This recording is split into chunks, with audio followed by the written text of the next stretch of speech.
Bendiciones, iglesia. Siempre es un privilegio poder pararse aquí y compartir con ustedes la palabra de Dios. Es un privilegio verlo, es un privilegio reunirnos cada primer día de la semana, adorarle, aclamarle en canción, pero sobre todo abrir su palabra y pedirle al Señor que nos enseñe más de lo que Él es y de lo que Él quiere para nosotros. Amén. Vamos a orar. Padre, gracias, Señor, gracias porque tú tienes un propósito eterno con cada uno de nosotros, cada día, Señor. Gracias, Padre, porque tú nos has traído aquí, porque tenemos el privilegio, Señor, de poder adorarte, de poder reunirnos, Señor, de poder abrir tu palabra, de poder aprender, Padre. Nos damos por sentado, Señor, que muchos hermanos en el mundo, Padre, no tienen esta oportunidad. Pero ahora yo te quiero pedir, Señor, que tú me quites de mí, Padre, y me escondas detrás de ti. Que sea tu palabra la que hable, Señor. Ella es suficiente, Señor. Que yo solamente sirva de un micrófono, Padre, para que tu palabra, tu propósito y tu mensaje llegue de una manera especial a cada una de las personas que van a oír el día de hoy este sermón. Padre, sabemos que tú lo vas a hacer por la gloria de tu nombre, Señor. Quiero que tú me acompañes, Señor, y que tú abras nuestro entendimiento, para que esto que podamos compartir hoy realmente sea una diferencia en nuestras vidas. Te lo pedimos en el nombre de tu Hijo. Amén. Bien, mis hermanos, las últimas semanas hemos estado en una serie que hemos titulado Jesús se revela. Y hemos visto cómo Jesús se revela a través de 4 encuentros muy específicos donde Él se revela como Dios. A mí me ha tocado en el día de hoy completar esa serie con un 5.º encuentro. Ese 5.º encuentro es Jesús se revela como la luz del mundo en su encuentro con el ciego de nacimiento. Y antes de hablar del sermón, yo quería recordar los encuentros que hemos visto antes. Primero vimos el encuentro con un joven rico, vimos el encuentro de un fariseo y una pecadora. Vimos el encuentro de Zaqueo, que es un cobrador de impuestos, y vimos el encuentro con una familia muy cercana a Jesús en el funeral de su amigo Lázaro. El encuentro que vamos a ver hoy se encuentra en Juan, en el Evangelio de Juan, capítulo 9. Quiero que lo vayan buscando en sus Biblias. Voy a estar leyendo de la Nueva Biblia de las Américas. Es un capítulo de 41 versículos, y yo lo voy a estar viendo completamente. Pero para hacer un poquito más fácil de llevar, yo he dividido el texto en 5 partes. La primera parte va del versículo 1 al versículo 7 y es propiamente el milagro. La segunda parte es la reacción del pueblo, que va del versículo 8 al 12. La tercera parte es la primera reunión con los fariseos, del versículo 13 al 23. La cuarta parte es la segunda reunión con los fariseos, del 24 al 34. Y la última es el encuentro con Jesús, 35 al 41. Y vamos a ir viendo todo el capítulo y vamos a ir viendo todo este pasaje, pero vamos a hacer énfasis en 4 puntos específicos. Y son puntos que tenemos que tener muy en cuenta. Primero, sobre el milagro nos vamos a centrar en cuál es el propósito que tenía Jesús con ese milagro. Segundo, vamos a enfatizar mucho qué nos dice este evento sobre el carácter de nuestro Dios. Tercero, ¿qué nos dice este evento de los actores que están en él? ¿Cómo es su corazón? ¿Cómo fue su respuesta? Y cuarto, ¿qué nos deja a nosotros que 2000 años después estamos leyendo esta historia? Amén. Vamos a comenzar. Juan capítulo 9, iniciando en el versículo 1. Al pasar Jesús vio a un hombre ciego de nacimiento. Y sus discípulos le preguntaron: Rabí, ¿quién pecó, este o sus padres, para que naciera ciego? Y Jesús le respondió: ni este pecó ni sus padres, sino que está ciego para que las obras de Dios se manifiesten en él. Nosotros debemos hacer las obras del que me envió mientras esté de día. La noche viene cuando nadie puede trabajar. Mientras estoy en el mundo, yo soy la luz del mundo. Y habiendo dicho esto, escupió en tierra e hizo barro con su saliva y le untó el barro a los ojos del mendigo. Y le dijo, ve y lávate en el estanque de Siloé, que quiere decir enviado. Y el ciego fue, se lavó y regresó viendo. Lo primero que el apóstol Juan nos dice en este pasaje es algo muy sencillo. Jesús fue quien buscó al ciego. El ciego no tenía el más mínimo interés en saber de Jesús.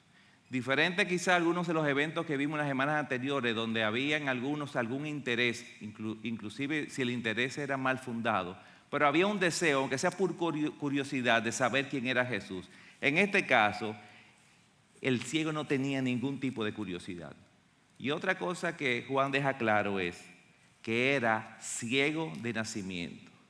Y la diferencia entre un ciego y un ciego de nacimiento tiene que ver mucho con lo que es el propósito de este milagro.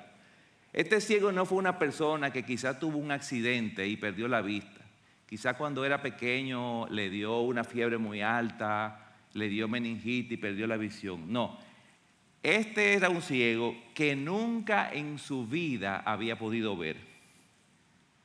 Y es interesante porque el texto sugiere que este ciego presentaba alguna condición o algún rasgo físico en su cara que dejaba evidente que nunca había visto. Una posibilidad puede ser que no tuviera globos oculares, que simplemente sus cuencas estuvieran vacías, tapadas por sus párpados. ¿Y por qué digo esto? Porque si eso es así, se entendería entonces cómo más adelante el texto pasa lo siguiente. Primero, explicaría por qué los discípulos, cuando vieron su apariencia, inmediatamente pensaron, wow, Señor, ¿quién fue que pecó, él o sus padres? Porque esto tiene que ser pecado lo que le pasó a ese hombre. O sea, era algo que quizás creaba cierta repulsión a la vista. Segundo, como vamos a ver más adelante, cuando él volvió viendo, muchas de las personas no lo reconocían. Y tiene sentido entonces que quizás tenía algo que no tenía globos oculares, porque cuando un ciego simplemente lo que tiene son ojos, por ejemplo, que tienen como una nube, que se ven diferentes, cuando recobran la vista simplemente hay un cambio de color en el ojo, pero no hay un cambio muy notable en su fisonomía. Parece ser que este ciego realmente tenía algo en su cara que lo hizo diferente cuando Jesús le puso la vista. Y tercero, todo el mundo sabía en el pueblo que él era un ciego de nacimiento. Y yo no creo que el ciego andaba con un letrero diciendo yo nací ciego. Yo creo que era realmente eso, que la gente lo veía y no había que preguntarle. Se nota que él nunca ha visto, se nota que él nunca ha tenido ojos. Entonces, esas son cosas que nos dan a entender que realmente el ciego era un ciego especial. Hay ciegos que pierden la vista en la niñez, como yo dije ahorita. Y como perdieron la vista, ellos, aunque ya no ven, pueden soñar con imágenes, pueden recordar con imágenes y pueden incluso anhelar volver a ver. Es el caso, por ejemplo, del famoso cantante de ópera Andrea Bocelli. Él perdió completamente la vista ya a los 12 años y él dice que todavía recuerda cómo se veía el cielo, cómo se veía el mar, cómo se veía su mamá, cómo se veía su familia. O sea, pero en este caso, el ciego de nacimiento no entiende ni siquiera lo que es el concepto ver. Para un ciego de nacimiento, este concepto es abstracto. O sea, no existe. No hay manera de que él pueda entender. Y leyendo ese texto, yo me recordé de una película que vi hace muchos años, donde había un muchacho, un joven, que tenía una amiga que era ciega de nacimiento. Y él, curioso, le decía, pero dime los colores, ¿cómo tú te imaginas el cielo? ¿Cómo tú te imaginas el mar? Y ella se quedaba pensando, decía, no, es que no me lo imagino, es que no es algo que yo puedo razonar. Y él de una manera muy inteligente dijo, yo voy a tratar de que tú entiendas lo que son los colores. Llevó a la amiga a una cocina, cogió varias piedras, metió una piedra en el refrigerador, la congeló, cogió otra piedra, la puso en la nevera y la enfrió. Y cogió la piedra congelada y se la puso en la mano y le dijo, eso es azul. Después cogió la piedra que estaba en la nevera y le dijo, eso es verde. tomó una piedra, la puso en una olla de agua caliente, la sacó, se la puso en la mano y le dijo, eso es rojo. Y en la medida que tú la tengas en tu mano y se va tibiando, se convierte en rosado. Y después tomó unas bolitas de algodón, se la puso en las manos y le dijo, eso es blanco. Esa muchacha se quedó impresionada. Para ella había sido como lo último. O sea, qué maravilla, yo tengo ya una idea de lo que es ver. Mi hermano, ella no se imagina lo que es ver. Ella es exactamente igual que el ciego de esta historia. No tiene idea de lo que es ver. Este ciego, si se puede decir que su condición tiene algo bueno, es que por lo menos no añora imágenes que ha visto antes, como los ciegos que no son de nacimiento. Pero este ciego no tiene idea de lo que puede ser tener ojos y ver. Pero viendo el pasaje también nos damos cuenta que el ciego estaba consciente de una realidad. El ciego sabe que nadie que ha nacido con la misma condición que él ha recuperado la vista. Puede ser que el ciego, como siempre estaba mendigando por el templo, hubiese oído antes de los rumores de un tal Jesús que andaba sanando enfermos, curando paralíticos, multiplicando panes. Pero el ciego dijo, eso no es conmigo. Lo que yo tengo, no hay manera de que alguien me pueda curar. Él no tenía ninguna esperanza de que realmente su condición podía cambiar. Y otra cosa que el ciego estaba claro en su realidad era que por su condición de discapacitado, él estaba destinado a pasar una vida totalmente de mendigo. No había manera que él pudiera tener un oficio normal, ni tenía manera de desenvolverse normalmente en el día a día. Y es más, estaba viviendo en una sociedad donde los discapacitados eran siempre echados a un lado.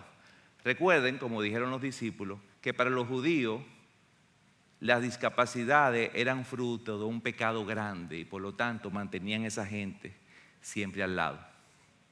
Ahora vamos a ver qué dice el versículo 2. Cuando los discípulos vieron que Jesús se interesó en este ciego, inmediatamente quisieron averiguar, ¿quién pecó? ¿Este o sus padres para que naciera ciego? Y Jesús les respondió, ni este pecó ni sus padres, sino que está ciego para que las obras de Dios se manifiesten en él. Jesús inmediatamente lo que quiso es enfocar la visión de sus discípulos, enfocarlo en lo que realmente era importante. Y yo voy a parafrasear los versículos 3 al 5. Jesús le dijo, aquí lo que interesa ahora no es el pasado, no es buscar lo culpable. Lo importante ahora es lo que va a pasar de aquí en adelante. Que todos, no solamente el ciego, todos van a ver el poder del Dios a beneficio de este ciego y va a salir de las tinieblas, porque yo soy la luz del mundo. Yo me imagino que cuando Jesús dijo eso, como él siempre estaba rodeado de fariseos que estaban continuamente persiguiéndolo para ver qué oían, para ver si le tendían una trampa, para ver si le hacían una pregunta capicúa. Esos fariseos que oyeron eso, se pusieron la mano en la cabeza. Ahí va otra vez con el mismo discurso. Yo soy la luz del mundo. Y yo digo eso porque Juan nos cuenta que en el capítulo anterior, en el capítulo 8, Jesús se encuentra en el templo y pasa lo siguiente. En Juan 8, versículo 12 dice, Jesús les habló otra vez diciendo, yo soy la luz del mundo. El que me sigue no andará en tinieblas, sino que tendrá la luz de la vida. Entonces los fariseos dijeron, tú das testimonio de ti mismo, tu testimonio no es verdadero. La Nueva Traducción Viviente lo dice así, tú haces esas declaraciones acerca de ti mismo, un testimonio así no vale. O sea, en otras palabras le estaban diciendo los fariseos a Jesús en el templo, oye, lo tuyo nada más es hablar, palabra, bla, bla, bla, bla, pero tú no haces nada. Ustedes se imaginan al Dios Todopoderoso, creador del universo, que creó todo con el poder de su palabra, tener que oír a un grupo de necios decirle eso en su cara. que solamente tenía que levantar un dedo, dar una mirada y iban a convertirse en polvo.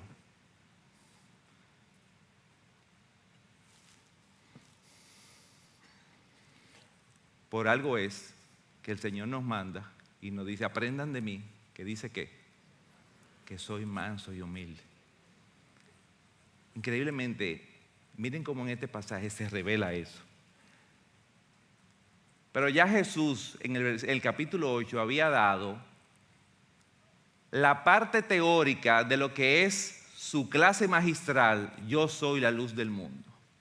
Ahora en el capítulo 9 Jesús se dispone a hacer la parte práctica de su clase magistral, yo soy la luz del mundo. Jesús iba a convertir toda la enseñanza que él había dado en el templo, le iba a convertir en poder, lo iba a usar en poder, lo iba a hacer haciendo un milagro que tanto el fariseo como el mendigo sabe que nunca antes nadie lo había hecho en el pueblo. Nadie nunca lo había hecho, no se había registrado un milagro como el que iba a hacer. Era un milagro que iba a ser especial.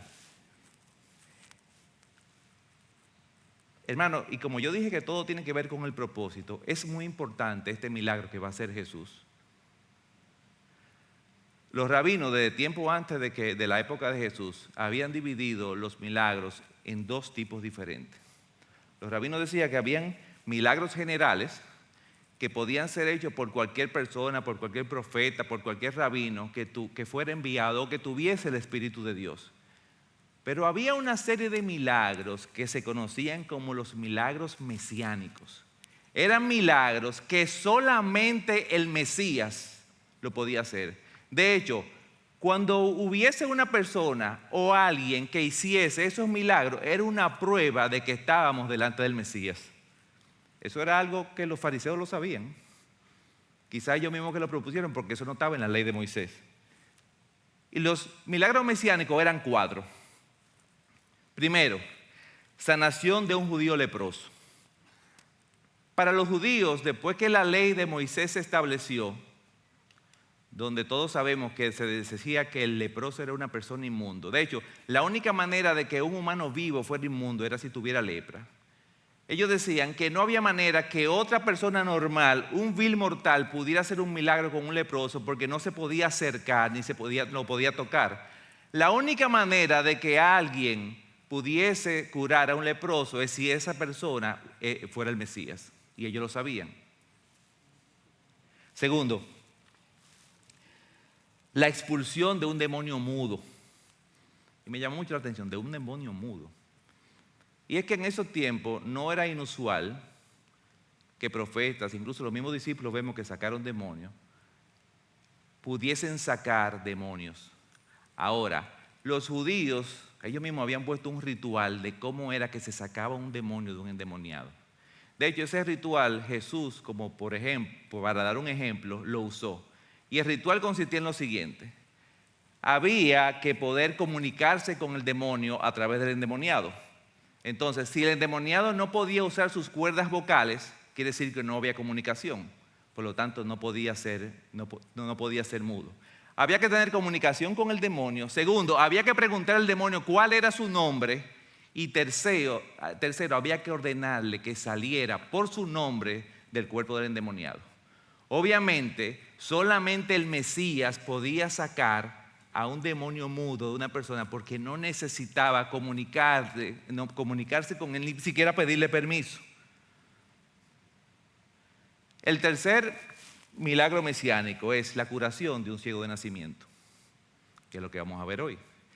Nunca en la historia se había registrado que ningún profeta ni nadie había curado un ciego de nacimiento, que no tuviera ojos. Y el cuarto milagro mesiánico es la resurrección de un muerto que haya pasado después de 3 días de muerto.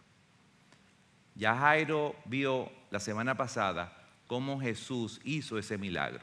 Y es importante que tenía que tener más de 3 días de muerto, porque los judíos pensaban que los primeros 3 días todavía el alma estaba cerca del cuerpo y cualquier enviado del Señor, cualquier profeta, cualquier persona que tuviera el Espíritu pudiera reanimar el cuerpo y unirlo otra vez con su alma. Pero que luego del 4.º día esa alma bajaba al Hades Y solamente el Mesías podía resucitar ese muerto. Jesús hizo milagros de las dos categorías.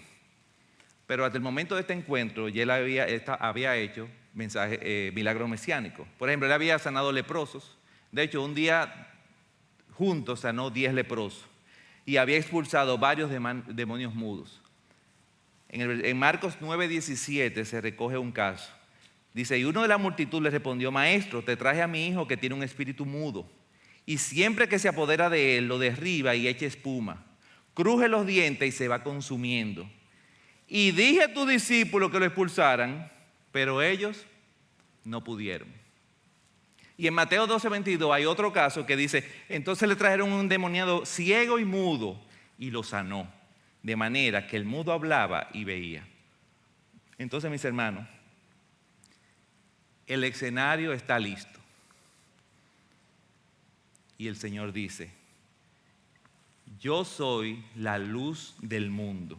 Y habiendo dicho esto, escupió en tierra, hizo barro con la saliva, untó el barro a los ojos del ciego y le dijo, ve y lávate en el estanque de Siloé, que quiere decir enviado.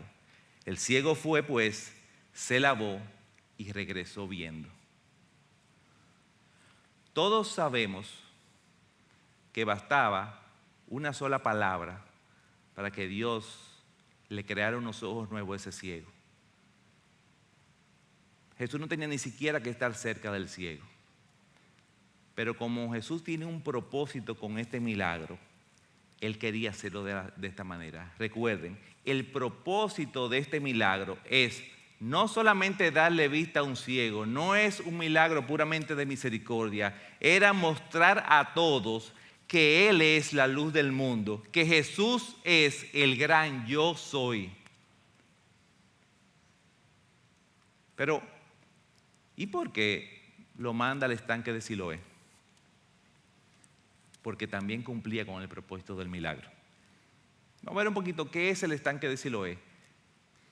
Me llamó mucho la atención que el estanque de Siloé realmente se vino a descubrir en el 2004. Hasta el 2004 se tenía una idea de lo que era el estanque de Siloé y era como una pileta de unos 6 pies por 20 pies que se encontraba en la zona sur, cerca de la muralla de Jerusalén. Pero no es en el 2004 que en una excavación, de manera accidental, como a unos 200 metros donde está esta pileta, se encuentra lo que realmente era el estanque de Siloé. Y se entendió entonces que ese primer estanque era como una escala y el agua caía antes de pasar el estanque. Y ustedes saben algo, según las excavaciones, el estanque de Siloé tiene un tamaño de 50 por 60 metros. Para que ustedes tengan una idea, una piscina olímpica mide 50 metros por 25. O sea, el estanque de Siloé tiene un tamaño aproximado de 2 piscinas olímpicas, una al lado de la otra. Y todos sus lados tienen unas escaleras de las cuales la persona puede acceder al estanque, no importa dónde esté. Es el estanque de Siloé. Entonces, el estanque de Siloé era importante en Jerusalén porque él recibía agua de lo que se llama la fuente de Gihón, que era un manantial que salía cerca de Jerusalén y llegaba por un canal que hizo el rey Ezequías y era el agua más pura que llegaba a la ciudad.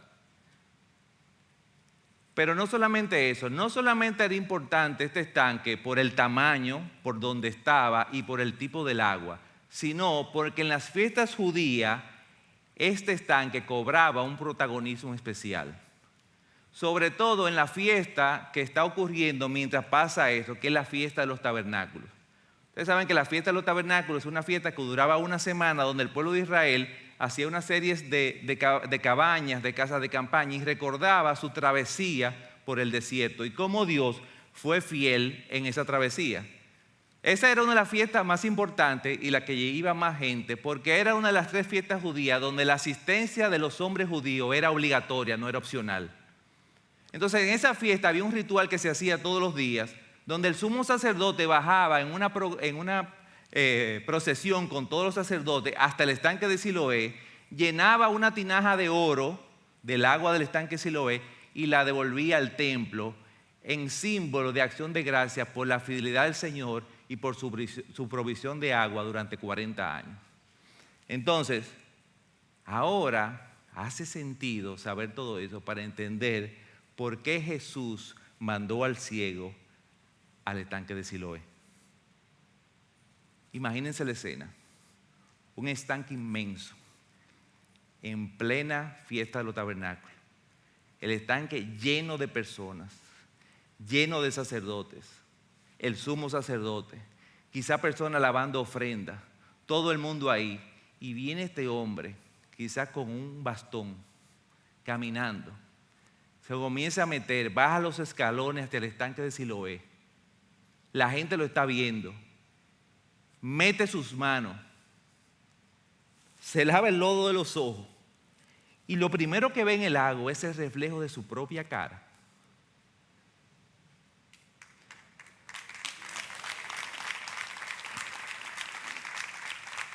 Levanta su cara, ve el cielo, comienza a ver la persona. ¿Ustedes se imaginan el espectáculo que fue para toda la gente que estaba en el estanque? ¿Ustedes se imaginan lo que hizo ese ciego, ese ex ciego? ¿Ustedes se imaginan los brincos que tuvo que dar, los gritos que tuvo que dar, diciendo, ahora veo, ahora veo?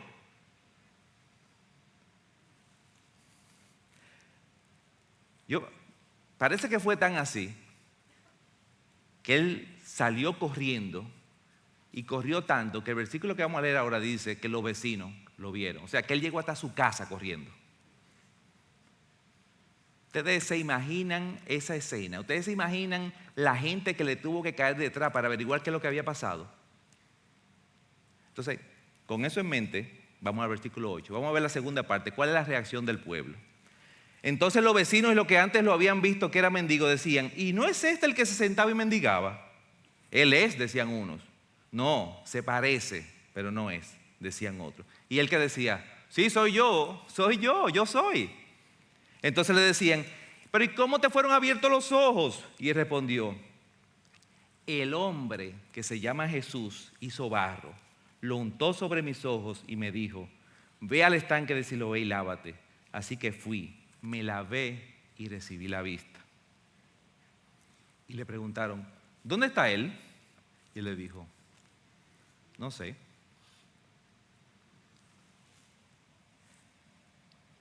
Me encanta, como dice el pasaje, que él dijo, el hombre que se llama Jesús. Y eso es importante porque si ustedes ven la historia completa, en todo el pasaje no se menciona ningún otro nombre propio. Nosotros no sabemos cómo se llamaba el ciego. El primer ciego de nacimiento de la historia que ve, importante, no se sabe cómo se llama. No se mencionan cómo se llaman los padres de ese ciego. Además, no se menciona el nombre de ninguno de los fariseos que van a estar hablando con él. No se menciona ni siquiera el lugar donde habitualmente se sentaba el mendigo a pedir. Yo creo que una de las razones para que años después no apareciera un sabio que dijera que se había descubierto que en el sitio donde se sentaba, el polvo que cogió Jesús tenía propiedades curativas. Juan, inspirado por Dios, quiere dejar muy claro que este milagro tiene una sola fuente de poder, tiene un solo protagonista, Cristo Jesús. Y Cristo Jesús está diciendo, yo soy Dios y después de mí más nadie importa. Yo soy Dios. El que lee este pasaje tiene que entender que la razón, el propósito del milagro es que yo soy la luz del mundo. Si somos justos, realmente en el pasaje se menciona otro nombre propio, el del estanque. ¿Cómo se llama el estanque? ¿Qué significa? Ay caramba, qué coincidencia. Pero vamos a seguir viendo el pasaje, tercera parte, la primera reunión con los fariseos. Muchos estudiosos entienden que esta reunión, lo más seguro que no se dio el mismo día del milagro. Y ellos lo dicen por lo siguiente. Fue una reunión que tuvo carácter oficial y convocar a todos los fariseos y todos los levitas y todo el que tenía que estar en esa reunión era un trabajo muy arduo de organización que no era un tipo de trabajo que se hacía normalmente en el día de reposo. Entonces parece que esta reunión se hizo 1 o 2 días después. Pero antes de ver la reunión, y para que la entendamos un poquito, vamos a hablar un poquito de lo que eran los fariseos. Para todos nosotros que estamos leyendo este pasaje 2000 años después del tiempo que pasó, nos resulta muy extraño y resulta hasta comprensible saber que la actitud de los fariseos fue testaruda y necia. De hecho, el término fariseo en nuestra época tiene ya de por sí mismo una connotación muy negativa. La Real Academia Española define el término fariseo como un adjetivo que se utiliza para definir a una persona que es hipócrita, finge una moral y unos sentimientos o unas creencias religiosas que no tiene. Entonces, como nosotros leemos el texto y sabemos esa definición de fariseo, nos resulta como automático la actitud que vamos a ver en las entrevistas con los fariseos. Pero recuerden que no siempre fue así. El origen del movimiento de los fariseos fue un movimiento que era increíblemente bien intencionado. Se cree que este movimiento secta se originó en los tiempos cuando Israel estaba en la esclavitud babilónica y eran los acérrimos defensores de la conservación y práctica de la ley de Moisés. Esa era su función. Y miren cuál era como su credo. Ellos velaban por el cumplimiento detallado de cada uno de los mandamientos de la ley. Ellos promovían junto a los escribas la lectura y la memorización de las escrituras. Ellos enseñaban al pueblo que la ley debía regir todos los aspectos de la vida judía, la parte política, la social y la religiosa. Señores, y lo más importante, sobre todo los fariseos enseñaban a los judíos a vivir enfocados y expectantes a las señales de la inminente y gloriosa llegada del Mesías. Eso eran los judíos. Y este grupo de religiosos, este liderazgo religioso, tomó una importancia significativa en el tiempo que pasó entre los 2 testamentos, cuando Israel no tuvo profeta, entre Malaquías y Juan el Bautista. Durante ese tiempo ellos fueron los guardianes de que el pueblo se mantuviera en el carril, leyendo la palabra, recibiendo los estatutos del Señor, cumpliéndolos, celebrando las fiestas que tenía que celebrar. Esa era su misión. Ahora, con eso en mente, vamos a ver qué pasó en la primera entrevista. Versículo 13. Llevaron ante los fariseos al que antes había sido ciego y era día de reposo el día en que Jesús hizo el barro y le abrió los ojos. Por eso los fariseos volvieron también a preguntarle cómo había recibido la vista. Y él le dijo, me puso barro sobre los ojos, me lavé y ahora veo. Por eso algunos de los fariseos decían, este hombre no viene de Dios porque no guarda el día de reposo. Pero otros decían, ¿cómo puede un hombre pecador hacer tales señales? Y había división entre ellos. Entonces preguntaron otra vez al ciego, ¿qué dices tú de él, ya que te abrió los ojos? Y respondió el hombre, que es un profeta. Hermano, aquí está el ex ciego delante de la crème del liderazgo religioso judío. Ahí estaban todos los fariseos, los doctores de la ley, los rabinos, los escribas. Ahí estaban los que más saben de las escrituras, los que están esperando a Dios hecho hombre. Y el ciego le contó lo que sucedió. No, si nosotros nos trasladamos a esa época, nosotros pudiésemos pensar, pero ven acá, yo sé lo que ellos debieron haber pensado. Los fariseos, que tienen todo este marco teórico, dicen, él dice que este hombre tomó polvo, le echó de su saliva, de su boca, hizo lodo y le construyó unos ojos nuevos. Pero eso como que se parece a lo que escribió Moisés acerca de cómo Dios nos creó. No dice que Dios tomó polvo, construyó al hombre y de su boca le sopló vida. Señor, gracias. Nuestros ojos están viendo al Mesías prometido. Tus profecías se han cumplido. No parecía como lo más lógico. Pero no. Que ellos dijeron, hey, no, un momento, que tomó polvo e hizo lodo, como el de los ladrillos. Ese hombre construyó en día de reposo. Ese hombre no es de Dios. Se fueron, como dicen, por la tangente. Sus ojos estaban totalmente cegados. Su conocimiento los había envanecido. Y otro grupito, porque dice ahí el versículo que hubo división, pensaron, el ciego dice que él cree que es profeta, pero él no puede ser profeta porque, según lo que nosotros hemos escrito, los profetas no hacen ese tipo de milagros. Y no el Mesías. Entonces, la conclusión es, ese hombre no era ciego nada. Eso se están haciendo. Llamen a los papás. Y seguimos el versículo 18. Pero los judíos no le creyeron que había sido ciego y que había recibido la vista, hasta que llamaron a los padres del que había recibido la vista y le preguntaron, ¿es este tu hijo, el que ustedes dicen que era ciego? ¿Y cómo es que ahora ve? Entonces sus padres le contestaron, sabemos que este es nuestro hijo y que nació ciego, pero ¿cómo es que ahora ve? No lo sabemos. ¿O quién le abrió los ojos? Nosotros no lo sabemos. Pregúntenle a él, ya él es mayor de edad, él hablará por sí mismo. Sus padres dijeron esto porque tenían miedo a los judíos, porque los judíos ya se habían puesto de acuerdo en que si alguien confesaba que Jesús era el Cristo, fuera expulsado de la sinagoga. Y por eso sus padres dijeron, ya el mayor de edad, pregúntenle a él.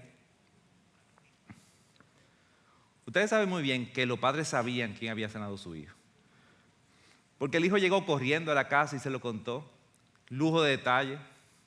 Es más, yo estoy seguro que los mismos padres ya hacían el cuento a la familia.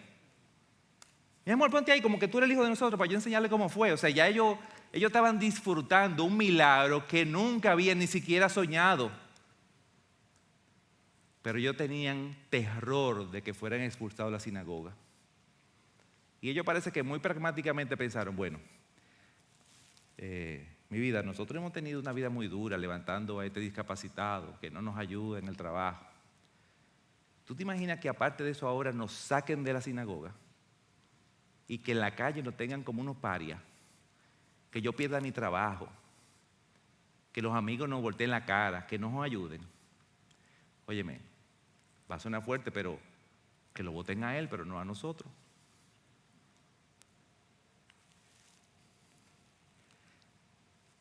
Los padres del ciego no estaban dispuestos a pagar el precio de creer en el que había hecho el milagro, de darle vista a su hijo. Ellos no estaban dispuestos. Pero su testimonio sirvió para algo.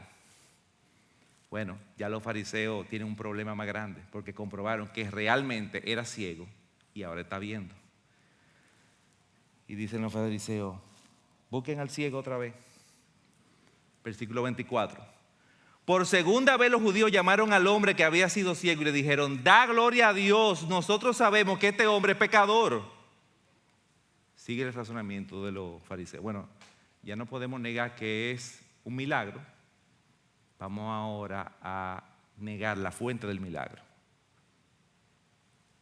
Y ese término de darle gloria a Dios era más o menos lo siguiente. Ellos estaban diciendo, ciego, pídele perdón a Dios por creer que este milagro que te hicieron a ti viene de Él, viniendo de un hombre pecador que no se sabe dónde vino. Eso fue lo que le dijeron. ¿Y qué respondió el ciego? Versículo 25.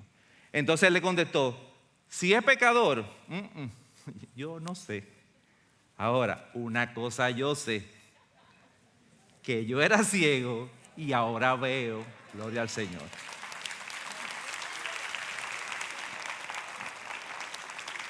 Ustedes se imaginan cómo esas palabras estaban retumbando en unos fariseos que se habían cegado a ver la gloriosa llegada del Señor, su glorioso ministerio. Versículo 26. Ellos volvieron a preguntarle, pero ¿qué fue lo que Él te hizo? ¿Cómo fue que te abrió los ojos? Y ya desesperado el ciego le dice, pero ya yo se los dije y no escucharon, ¿por qué quieren oírlo otra vez? Cuidado si usted quiere ser discípulo de Él igual que yo. Y esto denota en el ciego, en esa audiencia, ya un hastío. Ya él no le importaba nada, ya le estaba cansado. Dios le había regalado unos ojos nuevos y él tiene 3 días trancado en una sinagoga chiquita y oscura. Y él lo que está loco por salir, estrenar sus ojos, a ver el cielo, a ver el mar, a ver el río, a ver cómo se ve su familia, a ver cómo se ven los campos de oliva. Y los fariseos lo tienen trancado haciéndole la misma pregunta una y otra vez. Ese ciego ya tenía una agenda de todas las cosas que él quería ver, a ver si eran como él se lo imaginaba. Entonces los fariseos en el versículo 28 dice, entonces lo insultaron y le dijeron, tú eres discípulo de ese hombre, pero nosotros somos discípulos de Moisés. Nosotros sabemos que Dios habló a Moisés, pero en cuanto a este no sabemos de dónde es. Y aquí, mis hermanos, el ex ciego, el ex mendigo, el que nunca ha leído, le dice, versículo 30. El hombre le respondió, pues en esto hay algo asombroso, que ustedes no sepan de dónde es. Y sin embargo, a mí me abrió los ojos. Sabemos que Dios no oye a los pecadores, pero si alguien teme a Dios y hace su voluntad, a ese oye. Desde el principio jamás se ha oído decir que alguien abriera los ojos a un ciego de nacimiento. Si este no viniera de Dios, no pudiera hacer nada.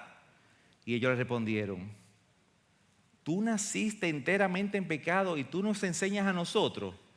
Y lo echaron fuera.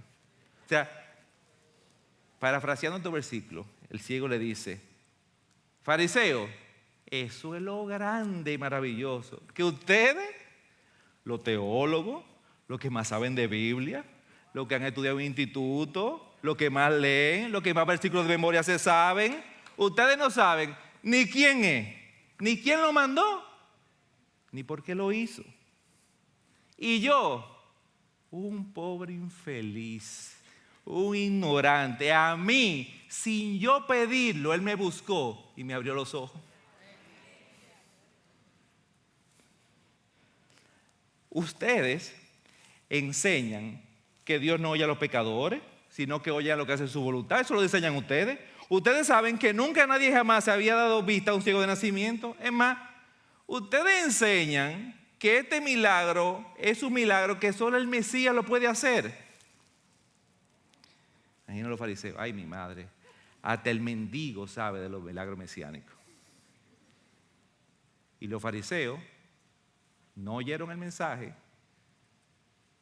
desconocieron al mensajero, lo insultaron y le dijeron, pero ¿quién tú te crees que eres, muchachito? Tú naciste hasta deforme del pecado que tú tenías en ti. ¿Cómo que tú te atreves a pararte aquí y a venir a darnos clase? Y lo expulsaron de la sinagoga. Hermano, ¿tú crees que al ciego le dolió que lo hayan expulsado?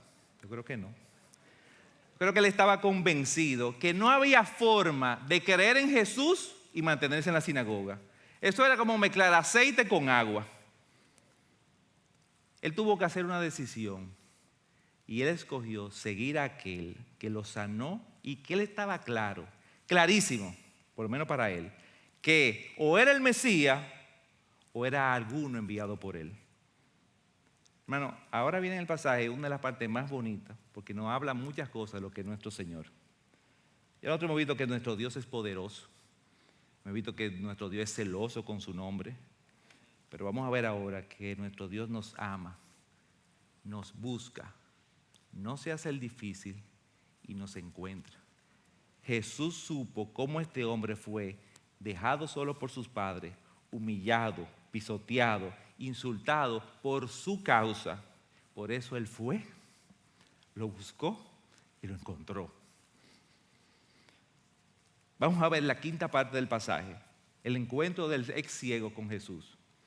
Dice el versículo 35, Jesús oyó decir que lo habían echado fuera y cuando lo encontró le dijo, ¿crees tú en el Hijo del Hombre? Y él le respondió, ¿quién es, Señor, para que yo crea en él? Muchos comentaristas coinciden que en el versículo 36, ese hombre no está reconociendo la deidad de Jesús al decirle Señor. Ahí él está usando Señor como símbolo de respeto. Lo que sí estamos seguros es que cuando él oyó a Jesús, le acaba de poner imagen a la voz que él sabe que fue que lo curó. Y es lo que está diciendo: óigame, yo no sé quién es el Hijo de Dios. Ahora usted puede estar claro, el que usted me diga que es, en ese yo voy a creer, porque a usted que yo le debo estos ojos que yo estoy viendo. Y Jesús le da la mejor noticia que el ciego pudo haber oído. Y Jesús le dijo: pues mira, no es otro. Tú lo has visto y el que está hablando contigo es. ¿Y qué hizo el ciego? Creo, Señor, con una S enorme de Señor, de mi Dios. Creo, mi Dios. Se postró y ¿qué hizo? Adoró.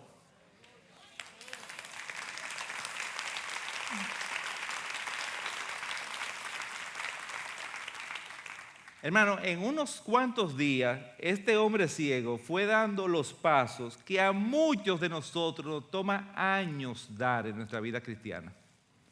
Y vamos a ver. Primero que dice, él obedeció sin cuestionar. Ve, lávate, fue y se lavó.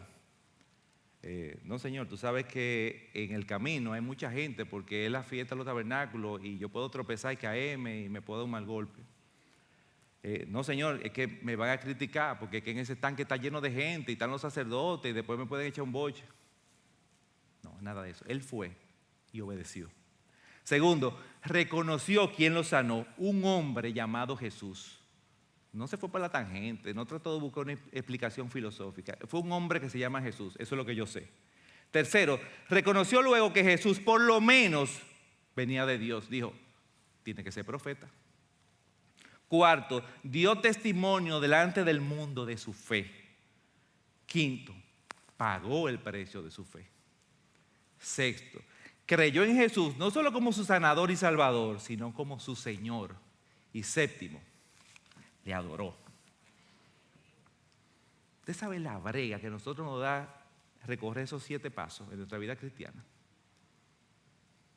El tiempo que nos toma, las luchas que tenemos, las excusas que ponemos. En los últimos versículos del pasaje, Jesús confronta a los fariseos, versículo 39. Y Jesús dijo, yo vine a este mundo para juicio, para los que no vean, vean, y para los que vean, se vuelvan ciegos. Algunos de los fariseos que andaban con él oyeron esto y le dijeron, ¿acaso nosotros también somos ciegos? Y Jesús le dijo, si ustedes fueran ciegos, no tendrían pecado. Pero el problema es que ustedes dicen vemos y su pecado permanece. El pecado de los fariseos es que creían que realmente ellos tenían una visión espiritual y que no tenían necesidad de la luz del mundo. Ya nos hemos dado cuenta que con el tiempo el movimiento fariseo se fue convirtiendo en una secta preocupada solamente por la letra de la ley, por lo que se ve, por lo que yo puedo demostrar, por lo que el otro va a ver en mi vida. Yo voy a cumplir los mandatos que se puedan ver. Se olvidaron del carácter y del corazón del Dios que había hecho esa ley. Es más, ellos trataron de hacerle un upgrade a la ley. Ellos trataron de completar a Dios. Ellos se inventaron leyes que Dios no había dado y hicieron que la ley de Dios se convirtiera en una ley de hombre que era insoportable de llevar. Como dice Salomón en Proverbios 26:12, ¿has visto hombre sabio en su propia opinión? Más esperanza hay del necio que de él. O como escribió un ex fariseo, el apóstol Pablo, profesando ser sabios, se hicieron necios. Hermano, el Señor vino. El Mesías prometido llegó y los fariseos no lo vieron. La luz del mundo se le puso de frente y ellos prefirieron darle la espalda. Eso hicieron los fariseos, increíblemente. Después de tener un principio que parecía ser la guía que el pueblo de Israel necesitaba. Pero ahora, 2000 años después, ¿qué pasa con nosotros que estamos leyendo este texto? ¿Qué pasa con nosotros? ¿Qué nosotros podemos sacar de ese texto, de todo lo que hemos visto? Yo estoy seguro que aquí, sentado o viéndonos por internet, hay muchos ciegos de nacimiento. Quizás tú estés aquí hoy sentado, pero realmente tú no viniste a buscar a Dios. Quizás tú viniste por complacer a alguien que tenía mucho tiempo invitándote a la iglesia. O quizás simplemente tú estás viendo el sermón por internet porque a esta hora no encontraste nada más productivo que hacer en tu casa. O quizás en tus propósitos de año nuevo tú pusiste que iba a ir un domingo a la iglesia. No vaya a ser que este año sea como el año pasado.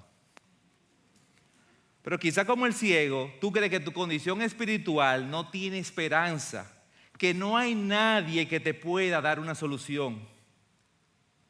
O hermano, peor aún, aquí puede haber personas que se han conformado toda la vida con ver los colores a través de sus manos y creen que eso es lo mejor que ellos pueden lograr. Porque no se han convencido de que hay un Dios todopoderoso que lo ama, que lo está buscando y que puede abrir sus ojos para ver la luz del mundo.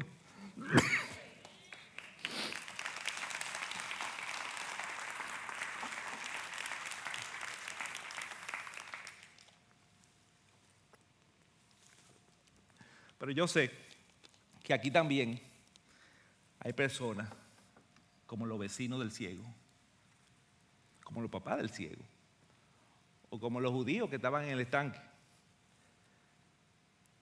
Gente que vieron el milagro, que oyeron el testimonio del hombre sanado. Es más, que estuvieron cerca de Jesús, pero solamente estuvieron ahí para disfrutar del espectáculo.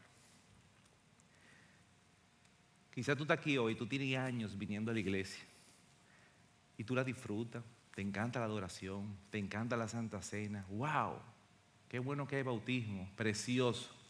Es más, te gustan hasta algunos de los sermones y tú piensas que ya, con eso es suficiente, porque tú no estás consciente de tu condición de ciego. O quizás tú estás aquí y eres uno de esos que oye los sermones y dice, ¡wow! Deja que fulano oiga este sermón. Y eso es para él. Ese sí es verdad que está ciego. O quizás también tú eres lo que dice, wow, cuando el Señor me toque en unos años, a esta es la iglesia que yo vengo, aquí es que yo voy a traer a mis hijos para que aprendan de Biblia. En unos años, cuando el Señor me toque. No, el Señor te está buscando hoy. Él sale a buscarte, te quiere encontrar hoy. Y te ofrece su amor hoy, te ofrece su poder hoy, te ofrece que Él es la luz del mundo hoy. Pero yo también sé que aquí hay personas, y yo creo que somos las más, que lamentablemente a quienes más nos parecemos es a los fariseos. Quizás tú eres de los que se ha leído la Biblia 3, 4, 5 veces, que te sabe de memoria decenas de versículos.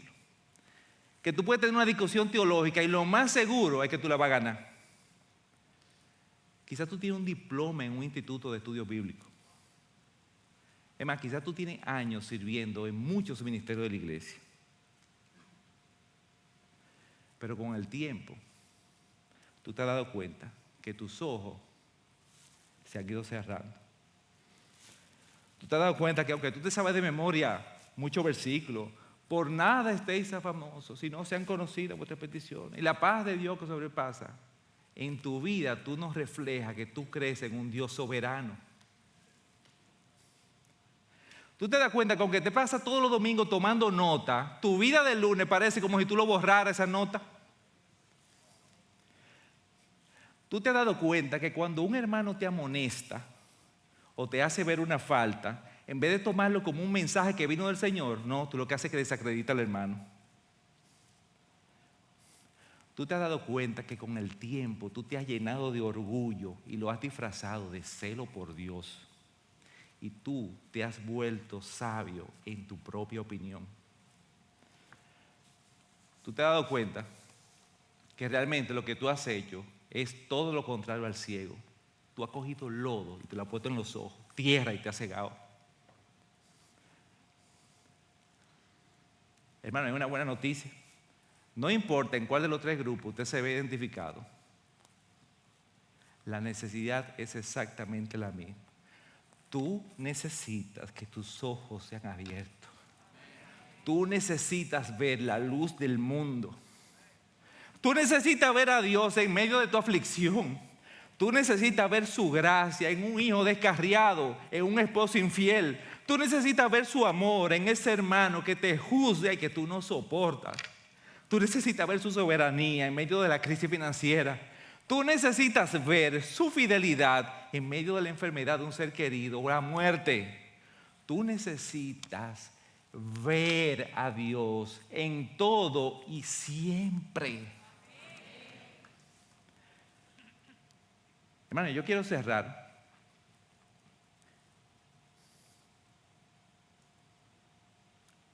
haciéndole una petición. Aprovechemos esta última canción y vamos a cerrar nuestros ojos. Pídele a tu Dios que te deje ver la luz que quizás realmente tú nunca has visto. Pídele a Dios que te quite el lodo que tú mismo te has echado en los ojos. Hermano, vamos a pedirle al Señor que nos construya unos ojos nuevos. Vamos a orar.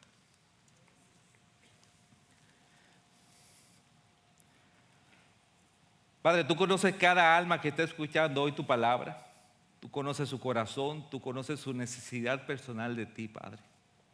Tú lo conoces, tú lo creaste. Tú sabes dónde están, tú quieres hallarlo. Gracias, Padre, por tu amor. Gracias, Padre, por cómo tú eres. Gracias, Señor, porque el Dios Todopoderoso nos amó, nos buscó y nos encontró. Gracias, Señor, porque aún estando perdidos, tu gracia nos halló. Padre, solamente queremos pedirte algo. Abre nuestros ojos, Señor. Padre, que así como el ciego se maravilló cuando vio su rostro por primera vez reflejado en el agua, nosotros podamos tener la certeza de que un día nuestros ojos glorificados se van a abrir y te van a ver a ti, Padre. Padre, yo te quiero pedir que hoy sea el día que divida la vida de la gente que está aquí, que se convierte en un antes y un después. Que a partir de hoy ellos puedan decir, como dice la canción, ahora puedo ver. Ahora yo sé lo que es la luz del mundo. Y te doy gracias, Padre, por todo lo que me estaba perdiendo. Gracias, Padre, por cómo tú eres, por cómo nos amas y porque tú eres nuestro Dios. En tu Hijo, Señor. Amén. Gracias por acceder a este recurso. Espero que haya sido de gran bendición para tu vida. Te sugiero que te suscribas a este canal de forma que tú puedas recibir notificación la próxima vez que hayamos subido un nuevo recurso que pueda servirte de instrucción y bendición.